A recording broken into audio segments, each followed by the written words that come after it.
Good evening and welcome to the Gwinnett County Board of Commissioners 7 p.m. public hearing for August 25th, 2026. I'll call our meeting to order at this time. For those of you who are here in the audience, I'd ask you to double check your phone or other electronic communications devices. Make sure they're set on silent or turned off completely. And before we begin, please join us for a moment of silence for each of us to privately pray and reflect on our lives, families, colleagues, and community, followed by the Pledge of Allegiance led by District 3 Commissioner Jasper Watkins. And if you are able, please stand.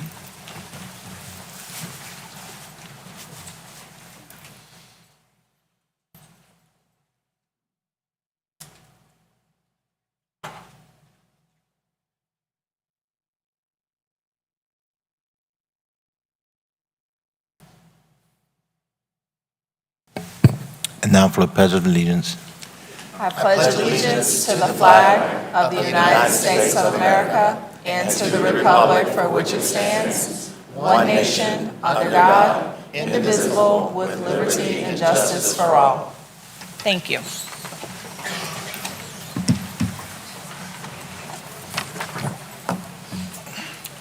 I would like to remind everyone that our commission meetings are aired live on TV Gwinnett, your government access cable channel, Facebook Live, and online at gwinnettcounty.com. Today's state meeting will air on TV Gwinnett beginning this Thursday at 7 p.m. and again on Sunday at noon. The meeting will also be available on demand through the Gwinnett County website. I'd also like to let residents know how they can find information about proposed and requested rezoning items in the future. Detailed rezoning information can be obtained on the county's website by visiting gczoning.com. At this point in our meeting, it's our practice to share announcements and highlight community events around the county. I will kick us off. In Gwinnett, our public safety is built on our strong relationships with our community. That's why we spend so much of our effort showing up where our people are and having a chance to meet our teams in a friendly environment and getting to see what goes into their work is a great reminder that our officers, firefighters, paramedics, and 911 professionals who serve this county are your neighbors. That's why I'm excited about the 17th Annual Public Safety Fall Festival. I invite and encourage everyone to come out for this free, family-oriented day of fun, learning, and connection on Saturday, September 12th from 11 a.m. to 3 p.m. at the Gwinnett Field.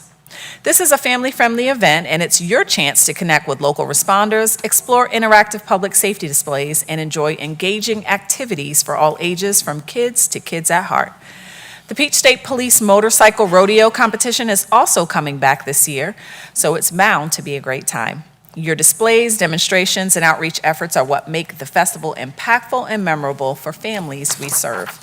We invite you to join us in showcasing the work, services, and partnerships that make a difference in Gwinnett County. And if you're interested in tabling as an exhibitor, the registration form is due this Friday, August 28th at 5 p.m. And for more information, you can email pdcommunityaffairs@gwinnettcounty.com. And as we look forward, the general election is coming up in just a few short months. Becoming a poll official is a great way you can give back to your community. Gwinnett Voter Registrations and Elections is seeking citizens of all backgrounds, especially bilingual Spanish speakers, to become poll officials. This is a great opportunity to see how elections work and gain valuable work experience.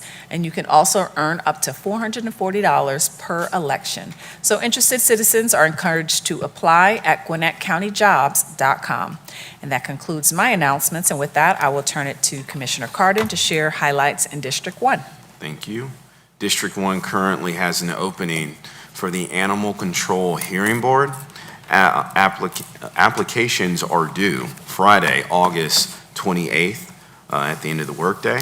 To learn more about the qualifications, responsibilities, and term limits about this board and others, visit gwinnettcounty.com/apply to serve. And then finally, I'm hosting an upcoming town hall with a focus on flock cameras, federal immigration enforcement, and data centers. Come join us Wednesday, September 9th from 6 p.m. to 8 p.m. here at the courthouse in the Gwinnett Justice Administration Center auditorium. I've invited special guests to share information and answer questions about these important topics. Everyone is welcome to attend. That concludes it for me. All right, thank you very much. Commissioner Koo, what announcements do we have in District 2? Thank you, Madam Chairwoman. This is the final call for District 2 residents to apply for the Merit Board. This board represents public interest in the improvement of our county personnel administration and serves as an independent body to hear and determine appeals from county employees. If you've ever wondered how you can contribute to the district, this is your opportunity. Applications are due tomorrow, August 26th, and for more information and to apply, please visit GwinnettCounty.com/apply-to-serve. Also, the latest episode of Conversations with Koo is now available. My guest, Solicitor General Lisa Marie Bristol, joined the show to clear up common misconceptions, explain the office's role, and share how it serves the community. You can listen to this latest podcast episode along with past episodes by visiting my page on GwinnettCounty.com. And that's what's new in District 2. Very well. And Commissioner Watkins, what announcements do we have from District 3? Thank you, Madam Chair. An honor to serve as a keynote speaker for our 9/11 Remembrance Ceremony on Friday 11th at 10 a.m. We will never forget to honor and remember the nearly 3,000 lives lost on September the 11th, 2001. I know I do because I was there, and 184 lost their lives with us at the Pentagon. And I had responsibilities for recovery of, I think it was over 100 of wounded that was there. So it brings back a lot of memories to me, especially being the mindset of being in the military and then attacked on your own soil. We see that on television all the time, but to see it in person is a whole different thing. So we will, during this conversation and during the event, we will recognize the courage and the sacrifice of our first responders. Everyone is welcome to join us at the Fallen Heroes Memorials here at the GJAC grounds. Now on a lighter note. In November, we will honor and celebrate Gwinnett's centenarians for Veterans Day. We plan to display commemorative pole flags for any veteran 100 years or older outside of this building. Each flag will feature the veteran's photo, their name, their rank, and their conflict. It probably be World War II. Some may even be the first part of the Korean War and some conflicts in between. So if you know of any veterans that are reaching that centenarian age, or we won't bother 99, you know, if they're going to be 99 and 100 in December, we'll do it in November. We're not going to do that. So if you know of any, please send the contact information to nashanta.banks@GwinnettCounty.com or jasper.watkins@GwinnettCounty.com no later than Tuesday, September 1st. There's an application portion online so you can fill all the information in. And we need it early so that we can make sure we get the flags embossed with the picture that the family wants. And for those centenarians who can't make it, I'm going to provide the proclamation and their coin at whatever nursing home they're in that 3rd to 4th week of November, so that they will be recognized as well. And then we will recognize them here during the event so that people will know who they are. And finally, if you have any ideas for shaping the future of the Harbins-Alcovy area, we want to hear from you. You know, join us on Saturday, August 29th, from 9 a.m. to noon at Decula High School to learn more about the Harbins-Alcovy Small Area Plan. If you live, work, or visit the area regularly, your input is vital so that we can look at how we balance the future development and the preservation of this area. If you can't make it in person, you also are welcome to submit feedback and questions to the team at haplan@GwinnettCounty.com. That's all I have, ma'am. All right, great announcements coming out of District 3. And Commissioner Hopecamp, what do we got going on in District 4? Thank you, Madam Chair. I'd like to remind everybody that if you're interested, you can apply for an absentee ballot through Friday, October 23rd for the November 3rd general election. Applications are available in both English and Spanish. You can learn more about Gwinnett's voting process and apply for your absentee ballot at GwinnettCounty.com/elections. Lastly, I'd like to share that with everyone that property tax bills will be mailed September and due in November. Please visit GwinnettTaxCommissioner.com for more information. Thank you. Excellent. All right, and if there are no further announcements, we will move right along with our agenda. And before I ask for a motion to approve the agenda, I understand there will be a motion to amend the agenda, so do I have that motion? Yes, ma'am. I move to amend the agenda to add, to add GCID 2026-1181 as the second item of new business for the Law Department under Section 7 of the agenda, and to add GCID 2026-1163 at the end of new business as an item for the Department of Support Services under Section 7 of the agenda. A copy of these items have been provided to our chairwoman and the district commissioners and the county clerk. Second? All right, I have a motion and a second. And item 2026, all in favor, please say aye. Aye. Aye. Any opposed? All right, motion carries, and item 2026-1181 will be added as the second item of new business for the Law Department, and item 2026-1163 will be added to the end of new business as an item for the Department of Support Services. And at this time, I would like to ask for an approval of the agenda as amended. Motion to approve as amended. Second. All right, I have a motion and a second to approve the amended agenda. All in favor, please say aye. Aye. Any opposed? All right, the amended agenda is approved. I'd now like to ask for an approval of the minutes from the board's August 18th meetings. Is there a motion to approve? Motion to approve. Second. Have a motion and a second to approve the minutes. All in favor, please say aye. Aye. Any opposed? All right, the minutes are approved. All right, we'll move right along with our agenda. We have one special presentation and one proclamation on our agenda this evening. Mr. Andrew Korba of our Communications Department will read us some instructions. For tonight's first presentation, I'd like to invite Gwinnett Youth Commissioners Mariah Robles and Jasmine Owen to the front of the room. They will share an update on their work as part of the Youth Commission.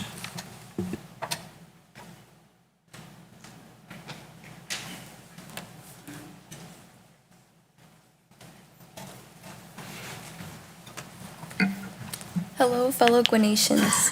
My name is Mariah Robles, and I'm the Vice Youth Chair representing the Gwinnett Youth Commission class of 2026 to 2027. And I'm Jasmine Owen, Special Projects Chair, also representing the 2026-2027 class. To start, we would like to thank all those who made this program possible: County Administration, the Board of Commissioners, the Civic Engagement Team, and many departments that hosted us, and the Gwinnett County residents most of all. We're excited to kick off the first of this year's Youth Minute. Although our summer sessions have wrapped up, our cohort is continuing to grow beyond the program, finding new ways to serve their schools, advocate for young people, and make an impact throughout Gwinnett County. Currently, as a collective, our efforts are focused on animal welfare support. Morgan Owens, one of this year's graduating cohorts, has been developing an idea to partner with the Gwinnett County Animal Welfare Center to host a day where we can come together and assist. To bring awareness to this effort and involve more of the community, she has been collaborating with her school's news team and gathering ideas from students about ways Gwinnett can create more opportunities for young people to engage, participate, and have fun. Outside of organizing group volunteer efforts, many of our youth commissioners are involved with individual projects. Just to name a few, Chance Anderson is a member of the South Gwinnett High School Marching Band, also known as the Cosmic Boom, and recently performed for the Detroit Lions youth football team, bringing excitement to the young athletes while proudly representing the Gwinnett community. Arya Shaw has been working on her nonprofit For Them, which aims to support immigrants in her area. Her organization is collaborating with another student-led organization to plan a cultural event at the local senior center. The group are gathering supplies, decoration, and accepting volunteers with a goal, inspired by civic engagement, our own cultural events, to bring different generations throughout the community together through culture and with the desire to deepen connection. Maggie Baker is focusing on the arts at her school by working to strengthen the drama program as president of her drama club. This means creating more opportunities for students to participate and express themselves. While each of these efforts look different, they all reflect something about the Gwinnett Youth Commission. Service does not look one specific way. Whether it's helping an animal find a home, creating opportunity for students, supporting seniors, serving through school organization, or bringing people together through the arts, our youth commissioners are finding ways to turn their experiences into action. This program allowed us to grow and be inspired by who we are individually and as a unit. We are proud to continue to learn, serve, and find new ways to make Gwinnett a place where young people know that their voice, ideas, and efforts matter. Thank you. Excellent, very good. Now, Mariah and Jasmine, one quick question. So just a quick question. First of all, remind us what high schools you represent. Well, I'm from Berkmar High School. Okay. And I go to North Gwinnett High School. Okay, and what was the greatest lesson you learned in the Youth Commission this summer? I think the greatest lesson we learned is that things are a lot more connected than I would have originally thought. There's so much that goes into this county and how it's run. A lot of the time, we take a lot of these things for granted, like knowing that we're always in Gwinnett with all the road signs and everything. So seeing how that all worked together behind the scenes was really impactful and shows a lot of what we can do to improve for the future and what we want to do with our own lives. Excellent. A lesson I learned was how we work as a unit. I think also looking at how much Gwinnett has to offer and how many opportunities you guys have and seeing how everything comes together. It's something that we don't realize is going on, but because of it, it's what makes our community so great. And I just really appreciated the opportunity to have this and really see how our county works, learn about our county government. Thank you. Very good. Thank you very much for sharing. All right. And thanks again to our civic engagement team for continuing to keep our youth activities well established and continuing to ensure that our young people have an opportunity to participate, be in front of us, take part in their community, and just serve the broader Gwinnett. So thank you so much for that. All right, next up. Tonight's proclamation will be presented by Chairwoman Nicole Love Hendrickson. She makes her way down to the front of the room. I'd like to invite Justine Schwartz from the Atlanta Regional Commission, Johnny Broderick, Tom Cutter, and any loved ones in attendance, as well as Department of Water Resources Director Rebecca Shelton and staff to join her. This proclamation recognizes 2 Mill Creek High School students as winners in the Metropolitan North Georgia Water Planning District's High School Video Contest. Whereas Mill Creek High School students Johnny Broderick and Matthew Ritchie have each earned first place honors in this year's Metropolitan North Georgia Water Planning District High School Video Contest, representing their school and Gwinnett County with distinction. And whereas Mr. Broderick earned first place in the English category for his video, The Scoop on Stormwater, a creative public service announcement highlighting the importance of stormwater awareness and responsible stewardship. And whereas Mr. Ritchie earned first place in the Spanish category for his video El Hueso de Lluvia, a compelling entry exploring the consequences of stormwater neglect and making his second consecutive first place win. And whereas the 14th Annual High School Video Contest challenged students across 15 counties to create public service announcements on the topic of stormwater, with 158 students submitting 82 entries, raising awareness of one of the most critical water quality issues facing communities throughout North Georgia. And whereas Gwinnett County Department of Water Resources provides nearly 26 billion gallons of safe, clean water annually to more than 1 million residents, managing wastewater and stormwater systems and ensuring environmental protection across our community. And whereas both students exemplify the civic engagement and environmental stewardship which Gwinnett County values, demonstrating that young people have a vital role in advocating for the protection of our shared water resources. Now, therefore, I, Nicole Love Hendrickson, on behalf of the Gwinnett County Board of Commissioners, do hereby congratulate Mr. Broderick and Mr. Ritchie in their outstanding achievements in this contest and commend them for their creativity and commitment to water conservation in our community. And before we hear remarks from Chairwoman Hendrickson, we ask that you direct your attention to the screen to view both award-winning videos.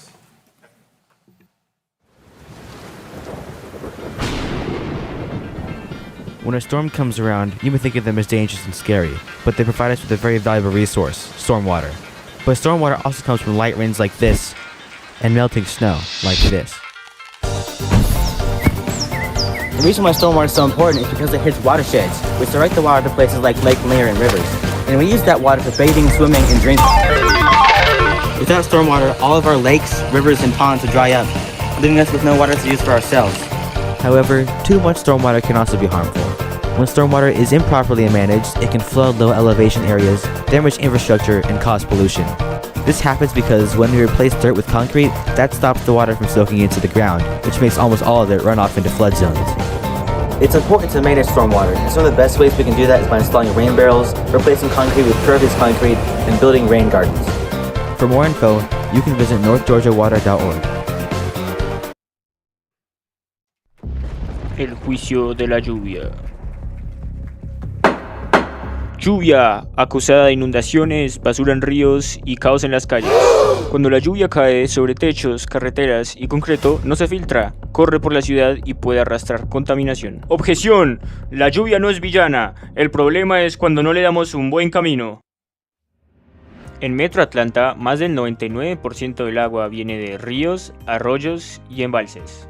Bien manejada, el agua pluvial repone nuestras fuentes de agua, ayuda a la vida acuática y protege la calidad del agua. Así que ayúdame, no tires basura, limpia drenajes y apoya jardines de lluvia o pavimento permeable. Veredicto, la lluvia es un recurso, cuidemos su camino. Así que ya sabes, las aguas pluviales no son un desecho, son parte de nuestro futuro. Muchas gracias.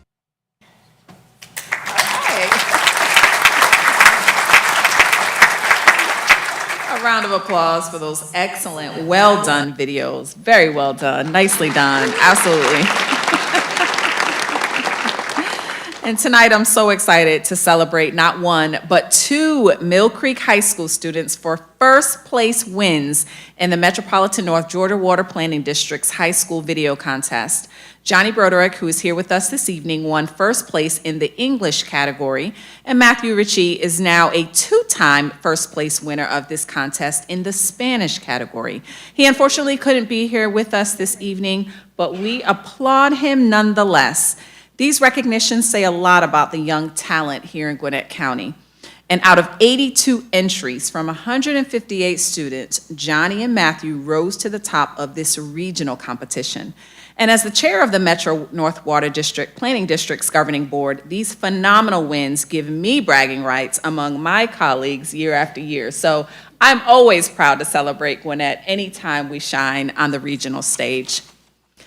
The theme for the contest this year, What Makes Stormwater a Resource, challenged students to demonstrate how the use of stormwater replenishes our water supply. And as you saw a moment ago, Johnny and Matthew understood the assignment. Their visual creativity clearly and thoughtfully showcases one important message. We're all responsible for protecting and preserving the quality of our water system. These educational videos promote priorities we share here in Gwinnett: environmental stewardship and water conservation, and complement the work of our Department of Water Resources. I want to commend Mill Creek High School educators for their commitment to supporting the growth of our students, and especially around topics like these. And of course, our staff who are here from the Metro Water District for offering this contest year after year. I want to reiterate how proud we are of the students' imagination in developing informative and engaging messages that resonate with our residents. You are true examples of the Gwinnett Standard, so please continue to keep up the great work. And now I'd like to invite Rebecca or anybody who is up here with us to share any remarks with us today. Thank you, Chairwoman, You're and welcome. thank you for your service to the Metro Water District. It's really important for Gwinnett County. And congratulations, Johnny. Very well done. And our two-time winner, Matthew. I want to say thank you to Mr. Cutter for encouraging your students to enter the contest, encouraging them to learn. When you create something like this, you learn a lot about the subject matter. And that's why this is really important, is, now Johnny, he's now part of the solution. He's now an advocate for properly managing water, for he understands how we all fit in to the process. So thank you very much, and thank you to the Metro District for putting on a contest like this so that people can learn and communities can learn about protecting our watersheds. And with that, Justine, did you want to say something? Thank you, Commissioner, for having us here today. We appreciate it. Johnny, it's really great to meet you in person. I know we emailed, and congratulations.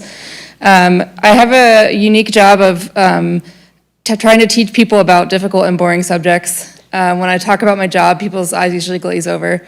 And so when I am trying to convince youth to think of something fun and exciting and creative out of a somewhat boring or technical concept, it's really fun to see what they come up and create. So in the past, we've had different video topics. Since 2014, we've been doing this contest. Topics last year's was the history of the toilet and why wastewater is important. Picking up after your pet. the human water cycle. So what is the natural scientific water cycle, and how do people and how we use water factor into that? So they get creative, and it's one of my most favorite times of year because it's so entertaining, and it's really fun for me to watch. I got to watch 85 videos this year and help the judges whittle down the winners. And Mr. Cutter and his students are often in the top 5, and I'm always grateful to him for his support and his feedback, and for participating in the contest every year. So thank you. Well, thank you. And I always learn something new from these videos. As much as I learn about water, the videos offer just a unique opportunity to see the viewpoint from our youth, and it's always educational. So thank you again for that. I know you all learned something, right? All right. Well, give it up again.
All right, congratulations again to the contest winners and all of our youth for participating today.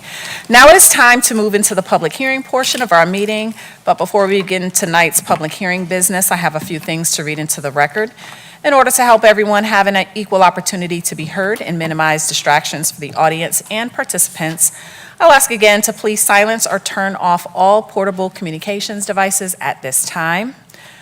I would like to remind those present that this is an official public meeting at which important business is conducted.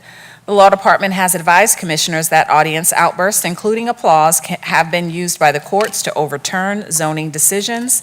Therefore, I ask that you refrain from applause and all other extraneous remarks, and I will ask your cooperation to maintain an orderly meeting. Should you have the opportunity to come to the microphone to make a comment in support or in opposition to any of the requests before us, I ask that you take a seat toward the front of the auditorium before the item you wish to address occurs on the agenda. When you come to the microphone to speak, please remember to state your name and address for the record. In addition, any maps, photos, or other items that you place on the table in front of the podium can be seen by commissioners on monitors here at the dais, as well as by everyone on the big screen above us. Our clerk, who is to my left, will be keeping the time. There will be 10 minutes for the presentation in support and 10 minutes in opposition, and the time remaining will be shown on the screen.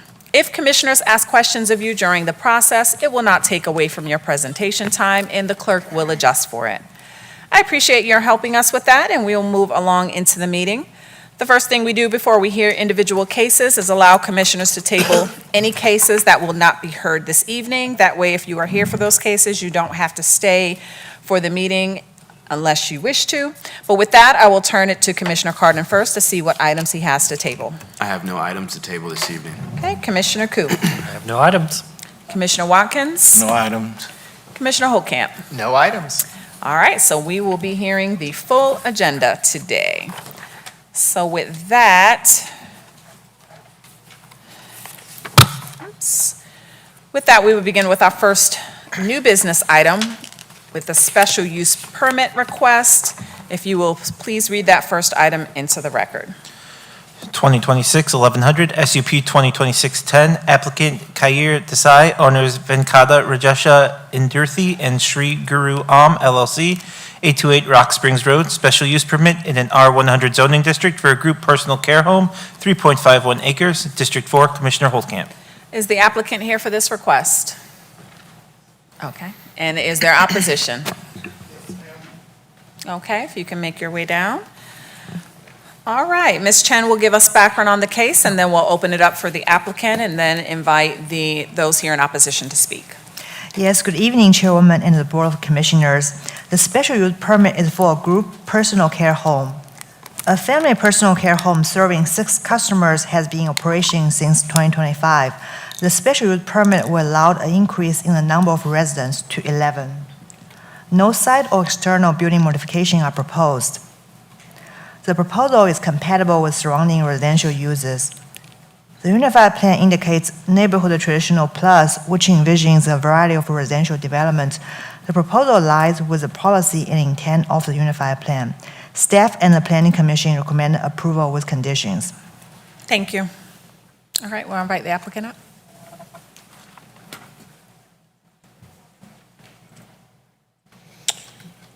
Good evening, member of the commissions and the Gwinnett residents. My name is Kyo Desai. I'm requesting approval for the special use permit for a personal care home located at 828 Rock Springs Road. The property is approximately 3.5 acres. Located in R100 zoning, our goal is to provide senior and individual who needs personal care assistance with daily safe living, comfortable with compassionate resident environment. We are committed to operating responsibly, preserving the residential character of the property, and complying fully with all county and state requirements. The planning department has recommended approval subject to conditions. We are prepared to comply with each of those conditions. We believe this proposal will provide important service while remaining compatible with the surrounding community. For this reason, we respectfully ask Commission to support and approve the special permit. Thank you for your time and consideration. I would be happy to take any questions. Any questions from commissioners? All right. Well, with that, you have about 9 minutes left. I will now invite those here in opposition to come speak up. Thank you. You can have a seat until, let them speak. Thank you.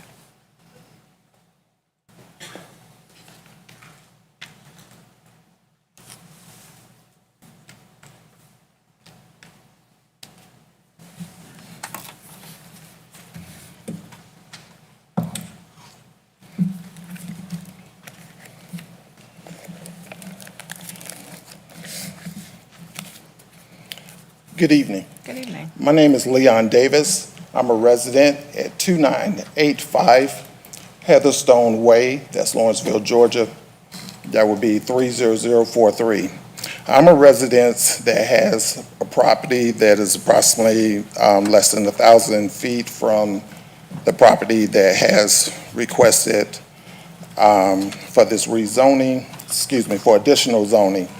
I am in opposition of this due to the fact that this property is in a residential area. Number one, there are other residents that are getting ready to increase additional people in our residence because they have agreed to allow Beaver homes to increase about 200 homes in that area, which is off to the east of his property. I am to the west, which is going to increase more traffic, more people in that area already. Then where his property is located at for this facility, there is going to be additional traffic coming in there. We've already had increasing noise. We have additional people coming in there. There's additional private vehicles.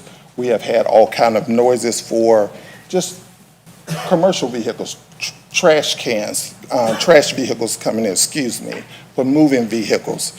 I have had unwanted vehicles coming in my residence from this address due to where the property lines are done for deliveries and things of that nature.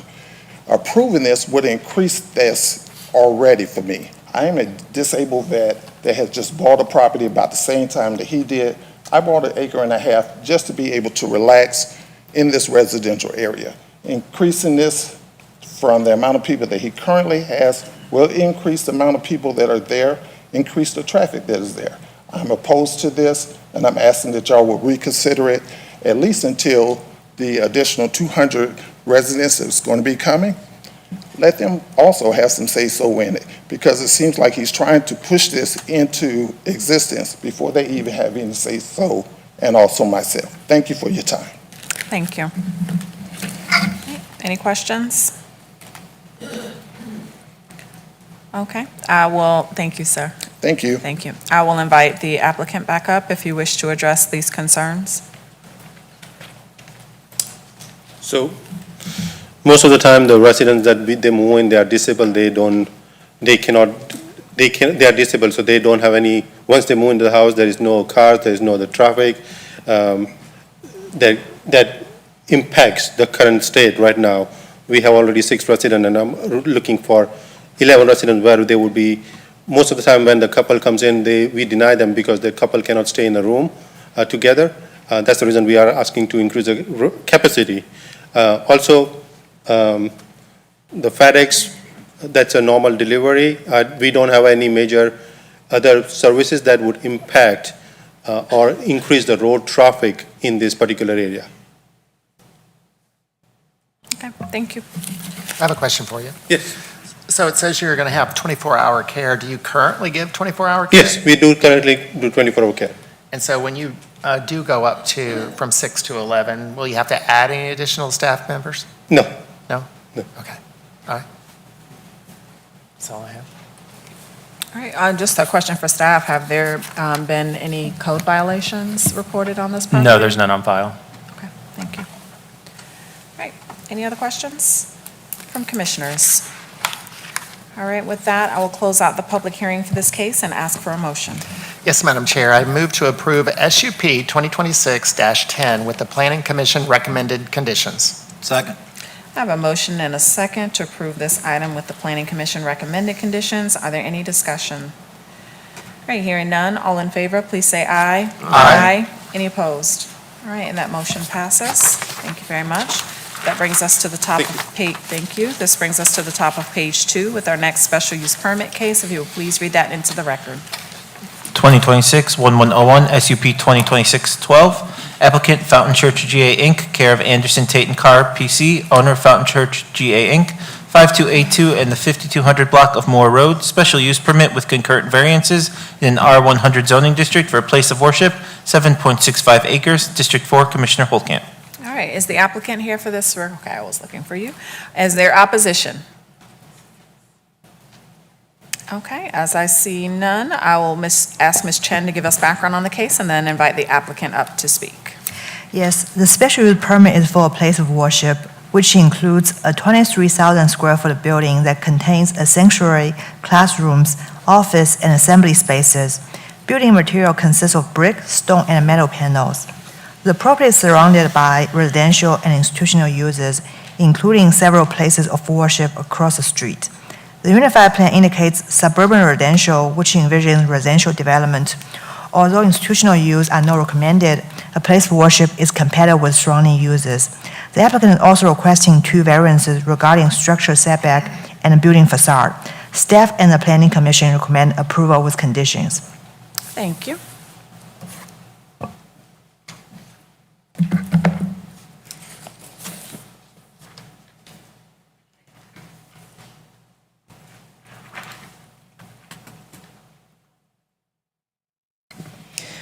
Good evening, Madam Chair and members of the board. My name is Melody Glauton with Anderson Tate & Carr, 1960 Satellite Boulevard in Duluth. It is my privilege to be here this evening on behalf of the applicant and property owner. This is an application for an SUP to allow for a place of worship on a 7.647 acre parcel of land that is located R100. It is located there at 5282 Moore Road. And under the code, a place of worship is a conditional use, which has facilitated the need for this application here this evening. With regard to Fountain Church, I think it's important to let the board know who they are. They have been serving Gwinnett County community for 14 years in a temporary space at the Johns Creek Elementary School that is located in Swanee. They were also temporarily located in Level Creek Elementary School when the Johns Creek Elementary School was under renovation. So they They are a long-standing member of the community, and they are looking for an opportunity to make this their permanent home.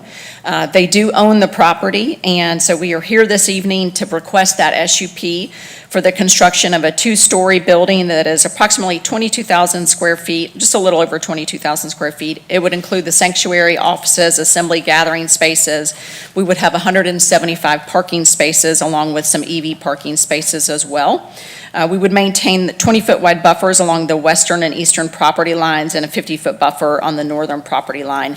It would be accessed by one full access entrance with a decel lane that is anticipated in the improvements there to the front of the property. We do have many members of the church here this evening, and I'd ask if they could just raise their hands so you can at least identify the level of support that the church is bringing. And our pastor, Andy Lett, is here this evening. He was not able to be at the Planning Commission, if you watched the video from that, as his wife was giving birth to their child. And so he's here with us this evening, and we're grateful for his support.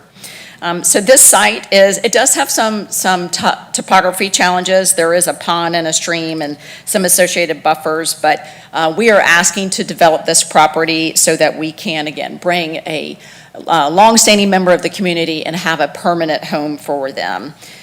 We do have road frontage there on Moore Road, about 256 feet, and so the conditions of this site are requiring and are necessitating some of those items that we're asking for relief on. The site is located in the suburban residential character area. This community, if you know this area, it does have other churches. I'd like to just show you a map. So there are other institutional and civic organizations in this area. We obviously have a church that's located directly across the street, which we are going to align our access with. And so if you see the staff report, staff did find that this is a suitable use considering the surrounding development, and found that it would not adversely impact any nearby property. With regard to adjacent property, I do have 3 letters of support, which I did send to the board for your review and consideration. As you know, it's difficult to get support in any type of case, but here we have the support of 3 adjacent property owners. And those are the property owners that would be most impacted by this development. We have the support of both of the adjacent property owners, and they have been very active in supporting us throughout this process. We held a community meeting where many members of the community came out. We attempted to address the concerns that surrounded this proposed development. We've been working diligently. Our plan is for this to be not only a benefit to the community, but we want to be a good neighbor. So I think it's very telling that we have the support of those adjacent property owners. We did do a traffic impact study that is required, a level 1 traffic impact study, and we then did additional analysis to see the impact that you would have on Sunday service days. So the church will have Sunday services 9:30 and 11 a.m. And what that traffic impact study indicated is that it would not have any negative impacts on the community. We know that this is a high traffic impact area already because of the existing uses. We are very close proximity to the high school, and so I know that there is some stress at that intersection. But our use, which again would be only on Sundays, mostly on Sundays, would not have an negative impact on the community. We are requesting those 2 variance items as well that was outlined in the staff report and that staff also supports. We are in agreement with staff recommended conditions, and we would respectfully request your approval of this SUP. I will reserve the remainder of my time for rebuttal, but happy to address any questions that you may have. All right, any questions? No questions? I'll ask again if anyone is here in opposition. I know there's a lot here in support. All right, with that, I will close out the public hearing for this case and ask for a motion. Yes, Madam Chair, I move to approve SUP 2026-12 with the Planning Commission recommended conditions. Second. I have a motion and a second to approve this item with the Planning Commission recommending conditions. Any discussion? All right, hearing none, all in favor, please say aye. Aye. Any opposed? All right, and it is unanimous. Congratulations. All right. You can clap for that. I won't hold that against you.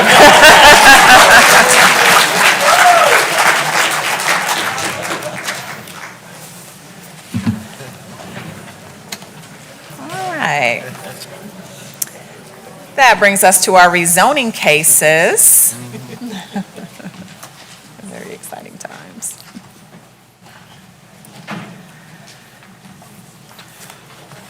Twenty 1102 RZ 2026-31, applicant Atlantic Development Group LLC, care of Mahacky Pickens Tucker LLP, owner Atlantic Development Group LLC, rezoning with concurrent variances of 5390 Sugarloaf Parkway, C2 R100 and RZT to C2 for a shopping center, 1.50 acres, District 1, Commissioner Cardin. Is the applicant here for this request? And is there opposition? The opposition? Oh, support. Okay, excellent. All right, Ms. Chen will give us background on the case, and then we'll hear from the applicant and any of those here wishing to speak in opposition or support. The rezoning request from C2 R100 and RZT to C2 is for a shopping center, which includes 14,000 square foot building with 9 suites at a floor area ratio of 0.21. Building material consists of brick, siding, and glasses. The property is surrounded by a mixture of residential, institutional, and office uses. The unified plan indicates urban median, which envisions mixed-use development, while C2 is no recommended zoning district. Shopping centers are recommended use. The applicant is requesting 2 variances regarding zoning buffer and parking spaces, and a waiver regarding multi-use paths. Staff and the Planning Commission recommend approval with conditions. All right, excellent. I'll invite the applicant up.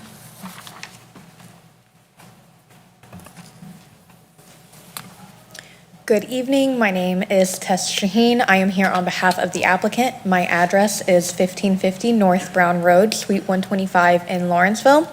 Here with me tonight are 2 of the engineers on behalf of the applicant team. They're here to answer any technical questions that I am unable to answer. The applicant is very pleased with the staff and Planning Commission's recommendations of approval of the rezoning and the accompanying variances and waiver, and is amenable to the Planning Commission's recommended conditions.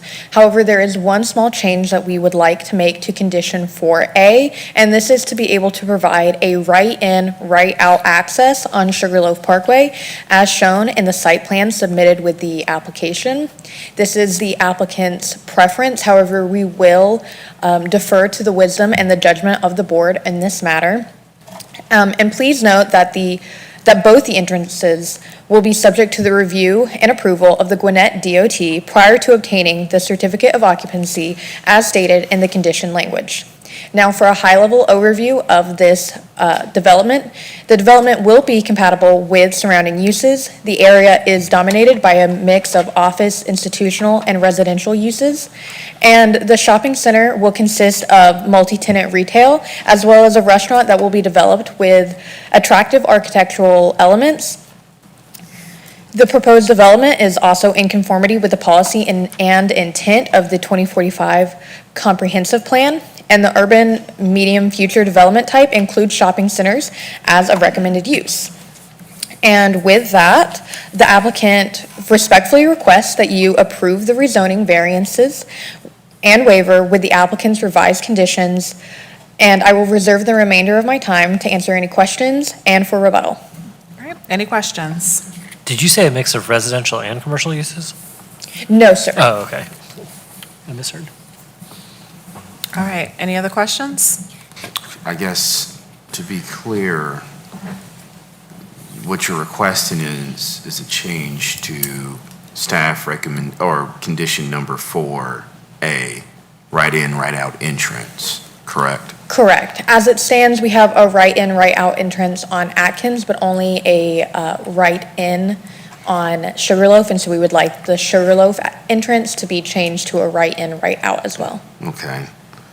Also, in condition number 4, it reads site plan, date received May 1st, 2026. Does that need to be changed or updated, or is that date appropriate? I believe that is appropriate. Okay.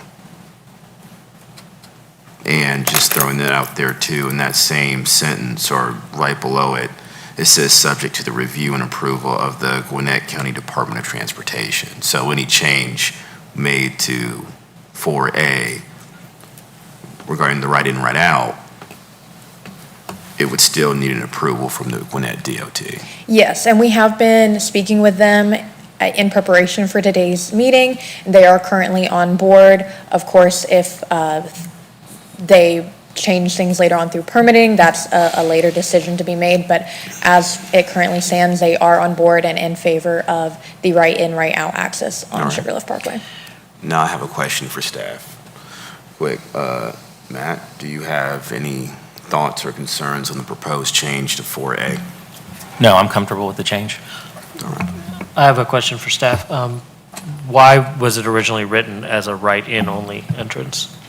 DOT originally had some concern with the spacing, but they feel like with the potential volume, it could be acceptable. So while it's not approved, they are going in that direction to see if it's possible. So as long as it's conditioned to DOT's approval, we can make sure it's safe before it's actually approved. Excellent, thanks. All right, any other questions? All right, you have 8 minutes left. You had others that were here in support that you wanted to speak? Yes. Thank you. Greetings, Commissioners. My name is Jeff Fowler of 1785 Farmwood Court in District 1, about 3/4 miles from the proposed project. I'm speaking on behalf of myself and my husband Nigel Fleer in favor of the proposed amendments with some future considerations. We'd like to focus on how sidewalk users will interact with the proposed plan. We have some recommendations for improving the plan to make it more pedestrian-friendly and enhance value for the community, customers, merchants, and the applicant. We personally anticipate using the sidewalk to access the property as customers. We have 5 points of context on why sidewalks and safe road design are an important consideration for this site. Based on this context, we will request the board's support for a full 12-foot wide sidewalk along Atkinson. First, Gwinnett County has precious few bus routes, and this site happens to be on Route 40. There are stops both on Atkinson Road and Sugarloaf Parkway, about 1/10 of a mile from the site.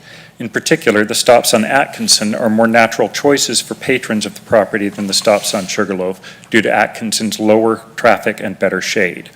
Second, there are over 1,000 housing units between Duluth Highway and Sugarloaf Parkway for which sidewalk access will be an important part of residents' access to the property.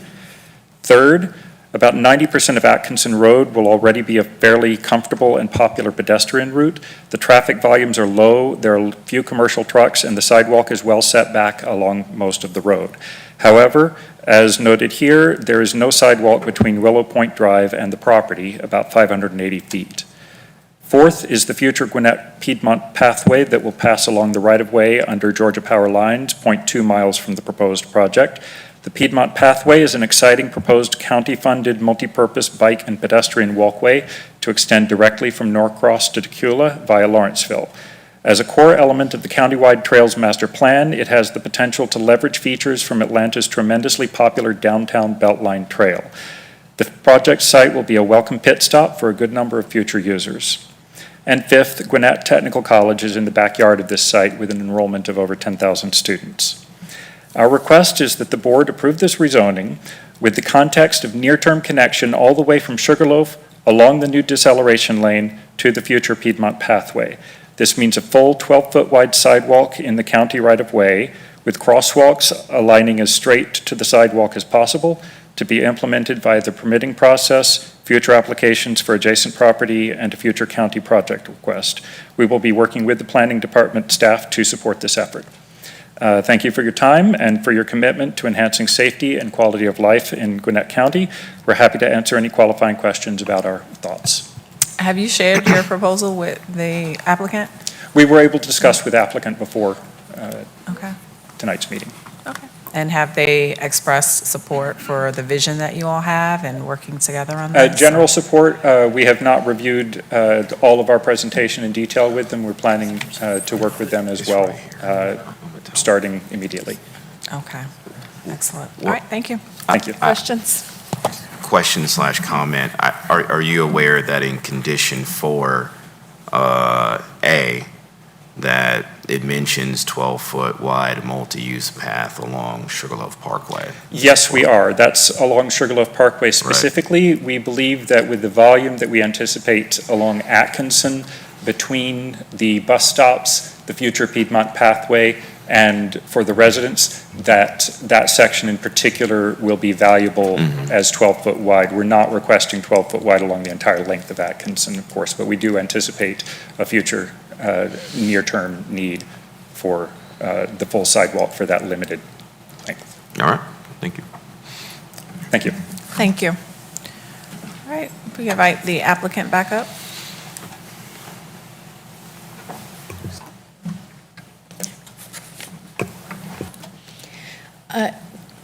The applicant is willing to work with the neighbors and the surrounding property owners to make the development most beneficial to everyone involved. And so we've spoken briefly with the two men who were just presenting now, and we are willing and open to continuing those conversations going forward. Okay, thank you. And just a question to staff, is what the other proponents shared with this application, will there need to be any additional conditions that are made if the applicant is willing, but also if it is even feasible to make some of the adjustments to the application?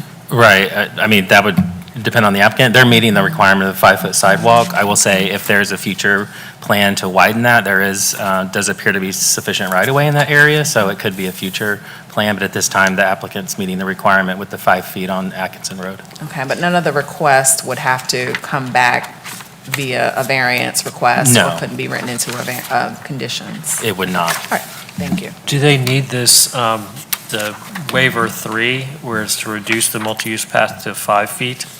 Yeah, there's a little portion on the front where there's some pretty major guardrail and drainage structures that would make it's a little bit of a pinch point. We'll go down to 5 feet, but would be for a relatively short distance, so it would be okay in the long term. Any other questions? All right. Hearing none, I will close out the public hearing for this case and ask for a motion. Madam Chair, I make a motion to approve 2026-11-02 REZ 2026-31 with the staff recommended conditions with the following changes to condition 4A. And it will read, Let's go with the planning commission? oh, planning commission, I'm sorry, I'm looking at the wrong thank thing. you. So can I just say planning commission Yes, conditions? I corrected, yep. All right, cool. So just want to make a motion to approve with the planning commission conditions with the following changes to condition number 4A. And it reads, a right-in, right-out entrance, deceleration lane, and 12-foot wide multi-use path along Sugarloaf Parkway. Second. All right, I have a motion and a second to approve this item with the Planning Commission recommending conditions with the changes noted by Commissioner Cardin. Any discussion? Hearing none, all in favor, please say aye. Aye. Any opposed? All right, and that motion passes. Next item.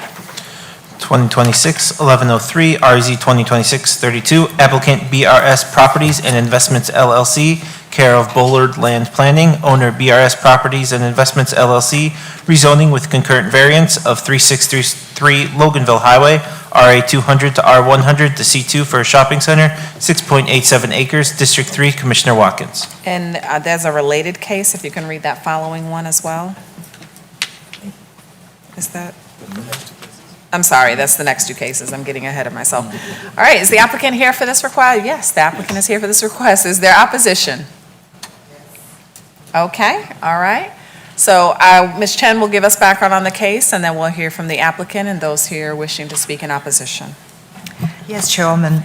The rezoning request from RA 200 and R100 to C2 is for a shopping center, which contains 3 buildings totaling 39,000 square feet at a floor area ratio of 0.13. Building material consists of brick and glass for the 1-story buildings and brick, EFS, and glass for the 2-story buildings. The property is surrounded by single-family residential subdivisions to the north, south, and west, and a place of worship and undeveloped commercial and residential property to the east, across Loganville Highway. The Unified Plan indicates neighborhood traditional plus. Although commercial uses are not recommended as a primary use, the surrounding area is predominantly residential, which meets the intent of the Unified Plan. The applicant is requesting a variance regarding zoning buffer. Staff recommends approval with conditions of the rezoning as C1, a less intense commercial zoning district than C2, as well as approval of the variance. Planning Commission recommends denial. Thank you. Good evening. My name is Bobby Bullard, Bullard Land Planning. I live in Lawrenceville, Georgia, and I've been doing business in Gwinnett County, my company, for over 35 years, and seen a lot of changes, and it's been a lot of incredible development and wise development through the years. We just presented some constitutional objections. And I just wanted to read part of that, but we put it in the record, but I just wanted to read part of it. It says, the county's professional planning staff conducted a detailed review of this application and determined, among other things, that the proposed rezoning is suitable in view of the use and development of nearby and adjacent properties that, with appropriate conditions, the proposed development would not adversely affect the existing use or usability of the adjacent or nearby property, that anticipated impacts on public facilities can be adequately mitigated, and the rezoning, as recommended by the staff, is in general conformity with the policy and intent of the Gwinnett County Unified Plan and the future development plan. Staff therefore recommends approval with conditions. Last time I did this, the exhibits were kind of hard to put in, so I brought my wife to help me. The first thing I wanted to bring up is kind of the history in the area. Again, I'm very familiar with the area, and it is an area that is growing along Highway 20. And there was recently a rezoning case just right up the street where it was C2 and they wanted to turn it to residential. And it was voted down because the idea along the highway corridor of Highway 20 is to have a commercial corridor. Again, right there at our site, which is zoned right now RA200, across the C1 and then MH. And I think MH is now being switched to townhomes. I think it's being abandoned.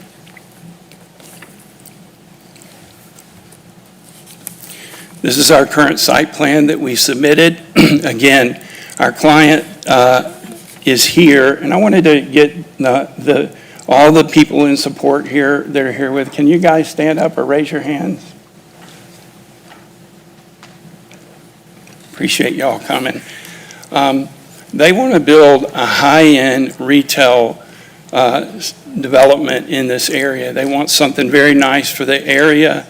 It seems like there's a lack between Grayson and between Loganville of high-quality places, like places for restaurants, and they want to really have a very sharp development here, and we've done a lot of work with staff to work with the site plan, to work on buffers and conditions. I want to real quickly go through the adjacent neighbors. The adjacent neighbor to the south came to the original community meeting. At that community meeting, we had a lot of support. These people were the ones that were there, and there were people from the subdivision behind.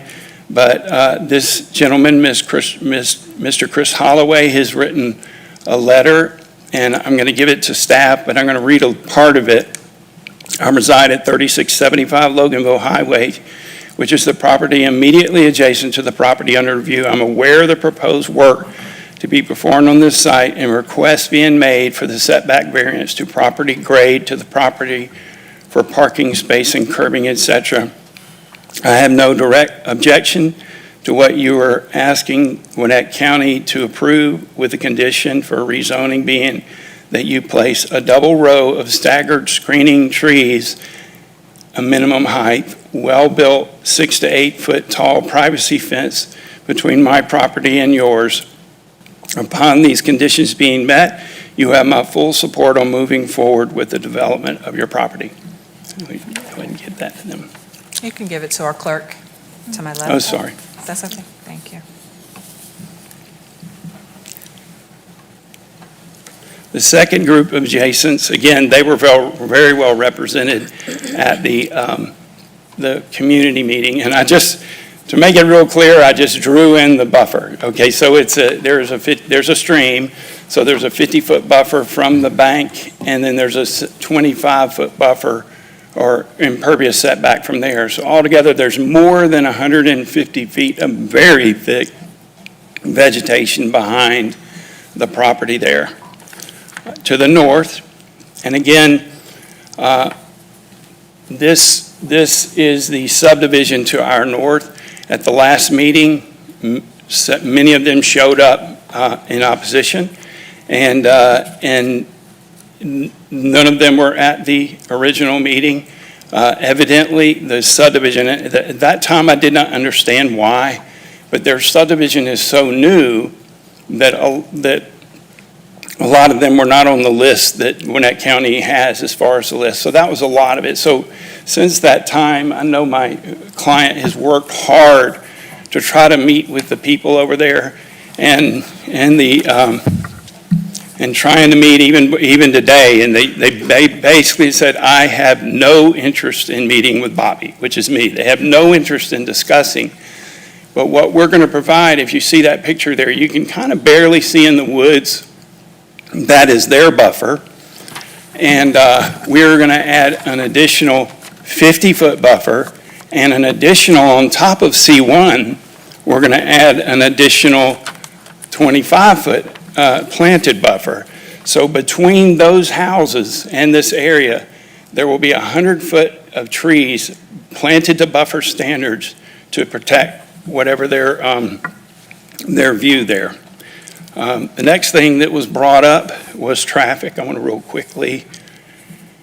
We did a traffic study, and the area that we have here, I'm going to go ahead and show them this blow up. Yeah. We have 4 lanes and left turn lanes in both directions, and we're lining up with the development right across the street.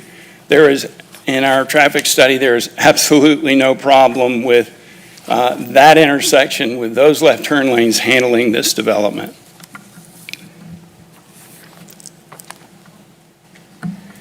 The traffic was another thing that was brought up by opposition. I wanted to bring out that they do not have an entrance on Highway 20. They have one entrance on Hoco-Kelly Road with over 100 plus lots. Their traffic problem is not Highway 20.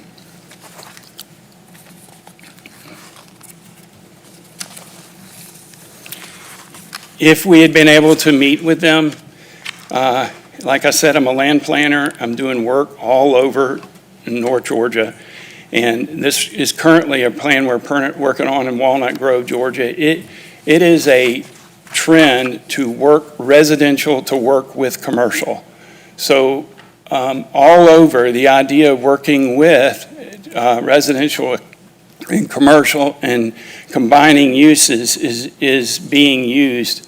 One of the things, if we had been able to meet with them, and we're still open to meet with them, would be to provide a trail and access so that they could come in, they could eat in the restaurants, they could shop in these high-end retail spaces. And I wanted to just wrap up with, again, can you pull it down just a little bit? Sorry. A little bit down? Yeah, right there. Again, that C2 was they tried a zoning to become residential, and it was denied because it is the Highway 20 corridor, which is in the future land use plan, and the unified plan is meant to go commercial. And with that, I just leave a little bit of time that I have left, but if you have any questions. All right, any questions? Yes, I have several. Just wanted to go over a few things so I can get a better understanding. You said you had 2 meetings with 2 separate groups for the two sides, the lower sides. And you say that the third meeting with the group that didn't know about the meetings, they came to the public hearing and voiced their opposition. Yes, sir. Did you address any of those concerns from that group as far as the opposition? In the meeting, it was really one meeting with both groups represented. So the guy to the south, who's probably the most affected, he's in support. The people behind us were not in opposition, although there was one that showed up last time that was in opposition that wasn't in the first meeting. But they were in the ones that were there did not show up, but they were in support because there is a large buffer there. There's a stream that you can't get through. Now, as far as the neighborhood to the north, we absolutely would love to meet with them, but they do not. They have said, we tried all weekend. They called and called. We would love to meet with them if we could, because I do believe the connection of residential, it's a perfect setup, honestly, for what we're looking for in planning these days is to work. You know, we got a 9-foot path across the front. We could tie into their open space. They could just walk over and eat at some of the restaurants. So. Okay, but I guess I'm still trying to get an answer to my question, is that are you aware of any of the concerns from that other group? And were you able to address any that you heard of? Yes, sir. There were two concerns. Well, the first one was that a lot of them didn't get the notice. Okay. I think we've realized why. Right. The second one was traffic, and I addressed that in this. Okay. It's not. And then the third one was the lighting, and the lighting is required to be down type lighting.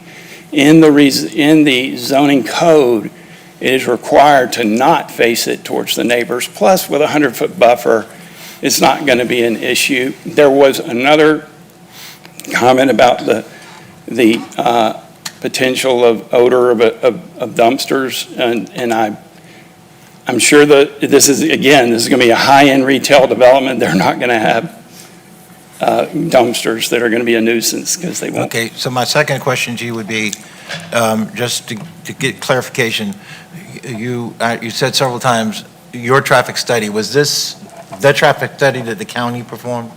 That showed that? It's the traffic study they submitted, we reviewed it. Okay, that's great. And then I guess my third question would be, you say you tried and your folks tried to meet with them. Do you have documentation of that?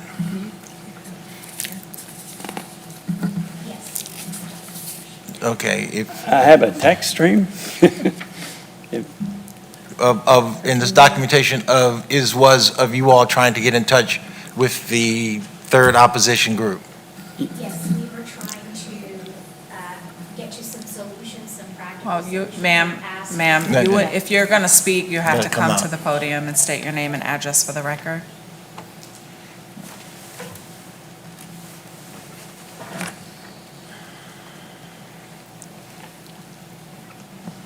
My name is Bina Alex.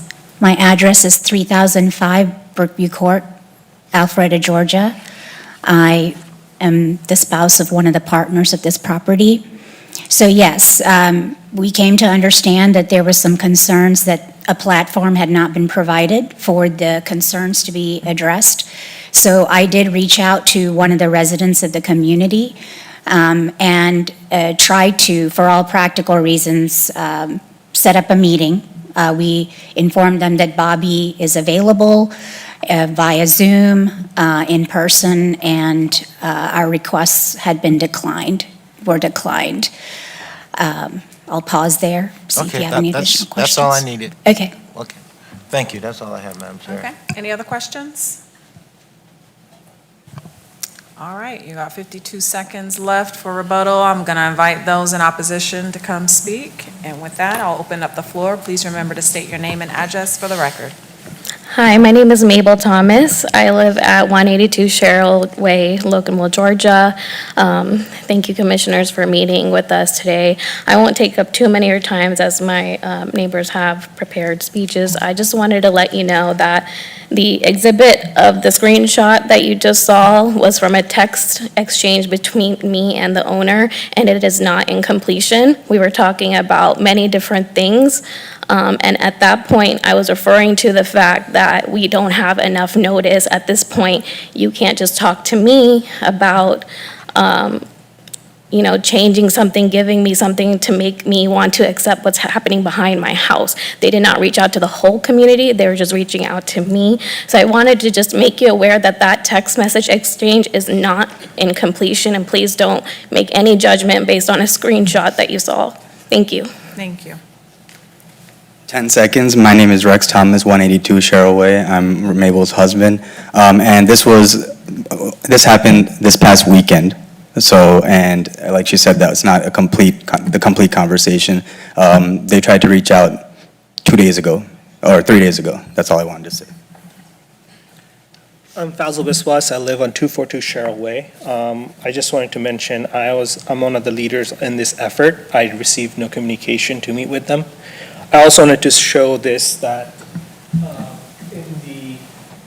in the picture they showed, it showed only 25 foot of natural buffer.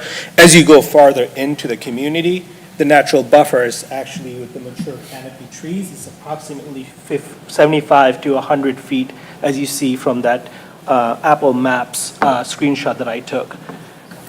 So the proponent is planning to bulldoze that, remove our buffer, and all these lights that will be below us. We're approximately 10 to 15 feet above this subject property. So any light, any glare that's going to come up to our houses, and we are also two-story homes. Our kids go to sleep at 8 because they have school the next day. We bought the property because of the calm nature of Gwinnett County, and we believe that this development is going to put that in jeopardy. Also, I wanted to mention that, this ordinance are there to protect us and protect our future and our investments. And we believe having this development right behind our backyard is not in that effect that will benefit us. Also, there's a huge showing from the proponent. Their family members are showing. They're showing up because it's related to money. Rezoning is going to make them more money. And we as a neighborhood shouldn't be responsible to make them money. We should be together, work together, and make a comfortable neighborhood to live in, and that's not what's happening here. Thank you. Thank you.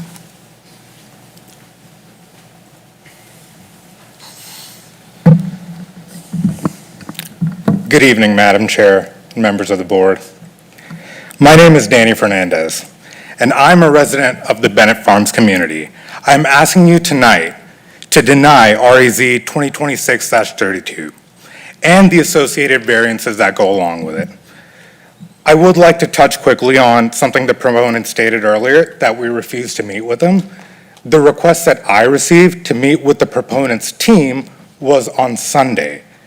When it being such short notice to this important meeting of ours, I feel like that was very unprofessional to wait that long to come to a resolution or even to a meeting. So I do want to point that out. There was no notice, no mail, no direct communication through our HOA either. So it's not just the people that are here that are representing us for this issue, it's our whole community. So they all deserve to be involved in that as well. The Planning Commission has already reviewed this proposal, heard from the community, recommended denial of both requested C2 zoning and variances. I respectfully ask the board to give that serious consideration. My family recently purchased our home in the Bennett Farm community. We chose this community believing that we're buying into an established residential neighborhood with responsible or reasonable protections between our home and incompatible commercial development. One of my greatest concerns is the request to reduce the required residential buffer from 75 feet just to 25 feet. That is reductions of 2/3 of the protection between commercial operations and the existing homes. If a proposed commercial develop can't reasonably fit on this property without significantly reducing the protections established for this neighboring residential community, then I believe this is the evidence that may simply be wrong, or that this development simply may be wrong for this location. We understand Gwinnett County is growing. We're not opposed to responsible development, but growth should not come at the expense of families who already live here. And this decision goes beyond our neighborhood. Homeowners throughout Gwinnett County rely on zoning requirements and buffers when making one of the largest investments of their life. If a 75-foot residential buffer can be reduced to 25 feet simply to accommodate a commercial site plan, residents are left questioning how much protection those standards actually provide. The Planning Commission reviewed this proposal and recommended denial. Our community is asking you to stand behind that recommendation. Thank you for your time and your consideration. Thank you.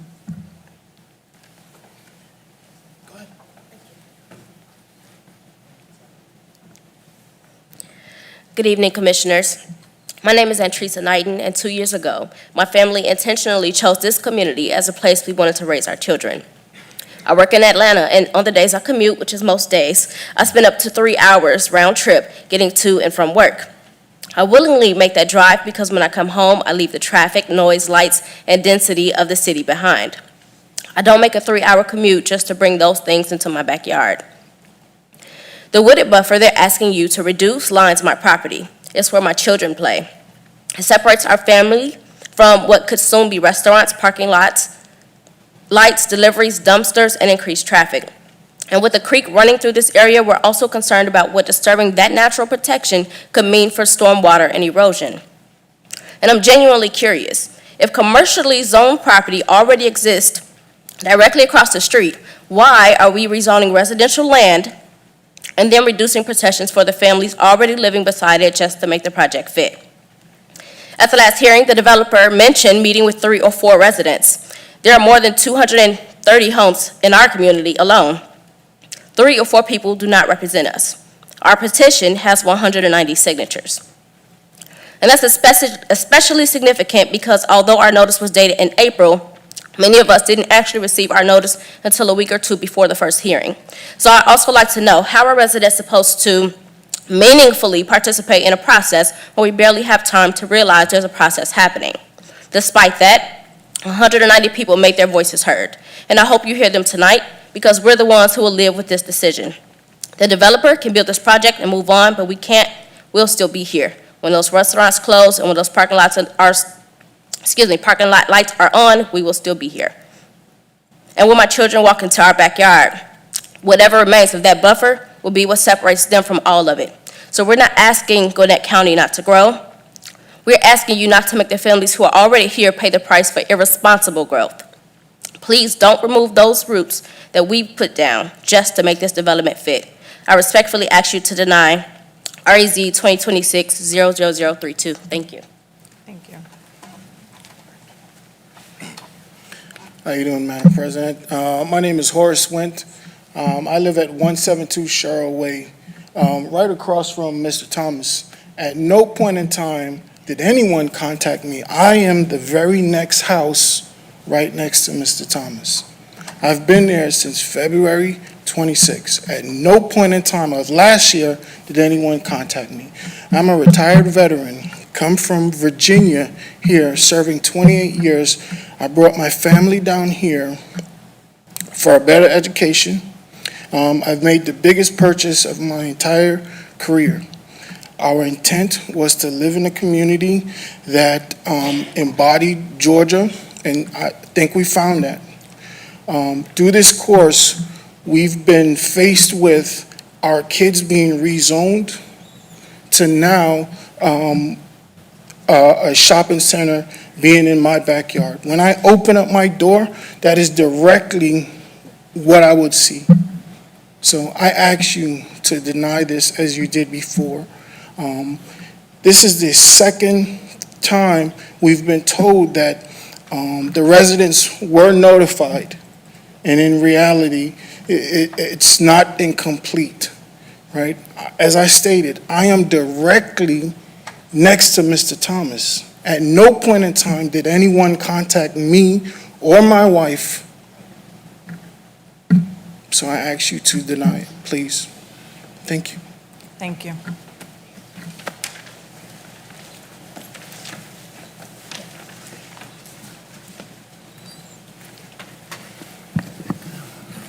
Okay, I gotta clarify something here. The requirement for a buffer is C2 is 50 feet. We are asking for a 50-foot plus 25. So we're asking for more buffer than is required. And staff can confirm that. Number two is the substance of the area of the Highway 20 to be in the future land use plan is calling for commercial in this area. And across the street, up the street, and we have a buffer, which is right there that we will, and right now it has no trees. You can see in that picture, there are no trees. We will plant it, it'll be a 100-foot buffer. They will not see anything outside. Thank you. Questions? I guess my question is this, and I think everybody was looking for that answer, and that is, are you all willing to meet with the community? Not try, not kinda, a meeting that we will have people there at. Are y'all willing to have this meeting? Absolutely. I believe there's great solutions that could come out of this. So to the opposition, are y'all willing to meet with the applicant? Yes. Which one is it? Yes? Okay, all right. Thank you, that's what I wanted to hear. Any other questions? All right, hearing none, I will close out the public hearing for this case and ask for a motion. Madam Chair, I make a motion to table REZ 2026-00032 until the, what's the date? September. Would be the September? Which one? September 22nd is the next public hearing. September 22nd. Second? All right, I have a motion and a second to table. That's not debatable. All in favor, please say aye. Aye. Any opposed? All right, that motion passes, and the item is tabled until September 22nd. Okay, please, All right. get numbers changed. Now, that brings us to two related items. If you would please read both of those items into the record. 2026-1104, REZ 2026-33, applicant and owner Clear Mind Psychiatry LLC, care of Bullard Land Planning, rezoning of 1300 block of Maple Bend Trail, 1374 in the 1400 block of Duluth Highway, OI and R100 to OI for an office, 1.08 acres, District 1, Commissioner Cardin, and related case 2026-1105, REZ 2026-34, same applicant and same owner, rezoning with concurrent variances of 1300 block of Maple Bend Trail, 1374 in the 1300 block of Duluth Highway, OI, RTH, and R100 to RTH for townhouses, 3.34 acres, District 1, Commissioner Cardin. All right. Is the applicant here for this request? Yes. Okay, you're the applicant for this next request. Is there opposition? Yes. All righty.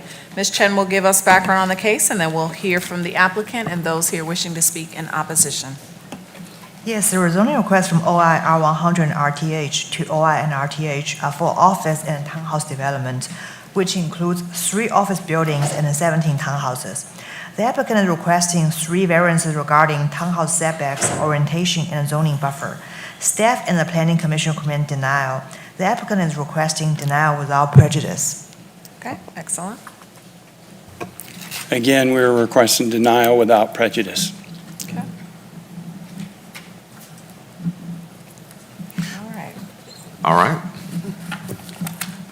All right, the applicant is requesting denial without prejudice, but just as a formality, I will open up to those who are here in opposition.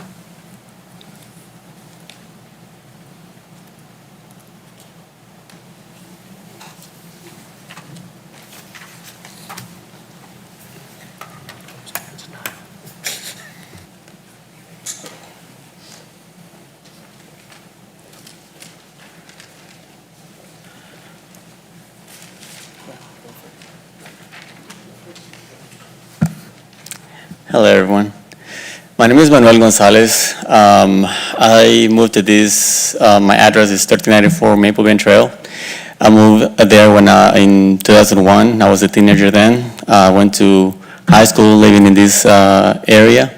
And as I grew, I went to look for opportunities professionally and to study away from this area. And when I had the opportunity to buy that house in Maple Bend Trail years later, I didn't think twice because of the nature of being an area that is very calm, an area where you see nature, and anybody who goes into that road is because they live there, so everything is very peaceful, and I've enjoyed that since I purchased that house about 5 years ago, and I would like to continue that way. I feel like having this complex built in front of our house will affect us tremendously with traffic that's going to be coming into our house, and I have my neighbors as well that will be directly impacted by this building as well. Thank you.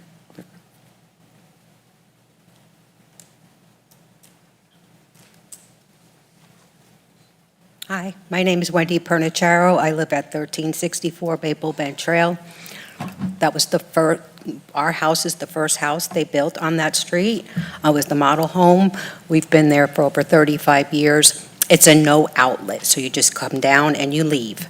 And a lot of times, there's a light there now, but a lot of times people come down, realize that they don't belong there, turn around and leave. I just took a walk the other night. I walk every single night, and they knocked down the house on 20. That was the crack house, I call it.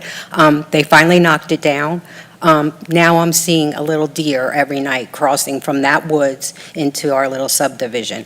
It's a small little piece of land that they want to put a big commercial building in, and all these townhomes. There's no room. There's just that little plot of land and just us. So I'm asking you to consider rejecting this. Thank you.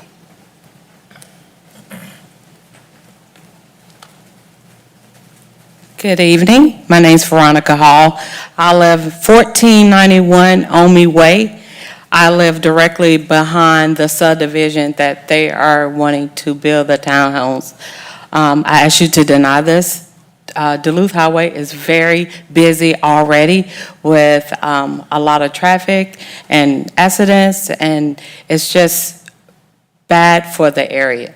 So I'm asking you to deny this. Thank you. Thank you. And just a reminder, the applicant is asking for a denial also.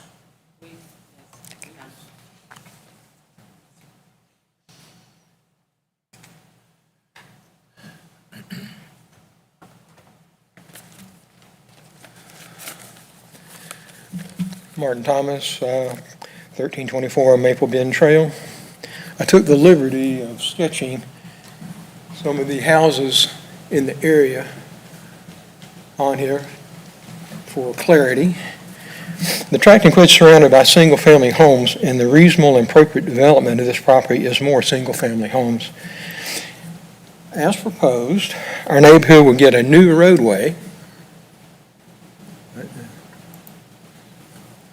We'll get a new roadway and a retention pond on the other side of that.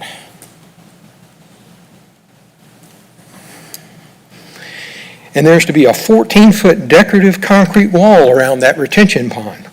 How attractive can that be? It will be seen by all residents, including the people that are going to be right across from it. And all of the traffic from the new businesses and the townhomes that want to turn left onto Duluth Highway or straight onto Sever Road will use this new roadway to access Maple Bend Trail in order to take advantage of the traffic signal at Maple Bend Trail and Duluth Highway, a significant traffic increase on a neighborhood street.